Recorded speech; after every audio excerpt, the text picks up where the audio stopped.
యూపీలో కుంభమేళ షురువైనప్పటికేంచి భక్తులందరూ మస్తుగా లైన్లు కట్టిండ్రు గాడికి. సామాన్య భక్తులే కాదుల్లో, ఆడున్న రాజకీయ లీడర్లు కూడా గంగ నీళ్ళల్లో పుణ్యస్నానాలు చేయనికి ఎట్లా లైన్లు కట్టిండ్రో చూడుండ్రి.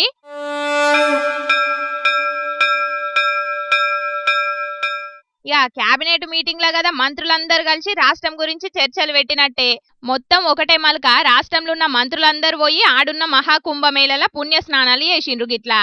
ఇక మరి చేసిన తప్పులను మొత్తం క్షమించాలని దేవుణ్ణి మొక్కుకున్నారో ఏందో గాని నీళ్లలో మునుగుడు నెత్తి మీద నీళ్లు పోసుకునుడే కాదు, ఇక మంచి నీళ్లలో 3 మలకల మునిగిండ్రు. ప్రదక్షిణలు చేసి గంగమ్మ తల్లికి ప్రత్యేక పూజలు కూడా చేసిండ్రు గిట్లా. అమ్మ గంగమ్మ తల్లి ఎల్లకాలం రాష్ట్రంలా మా సర్కారే కొలువు తీరేటట్టు సల్లగా చూడమ్మ మమ్ముల్ని మొక్కుకున్నట్టున్నారు లీడర్లందరూ కలిసి. ఇక గీళ్లే కాదు, ముంగట కుంభమేళకు రాష్ట్రపతి ముర్ము, ప్రధాని మోదీ, కేంద్ర మంత్రి అమిత్ షా సార్ కూడా రాబోతున్నారట. ఇక చూడాలే మరి, వాళ్ళు కూడా కేంద్రంలో ఎప్పుడు మా ప్రభుత్వమే అధికారంలో ఉండాలని మొక్కుతారు కావచ్చు అని అనబట్టిండ్రు గీ ముచ్చటెరకైన కొందరు పబ్లిక్.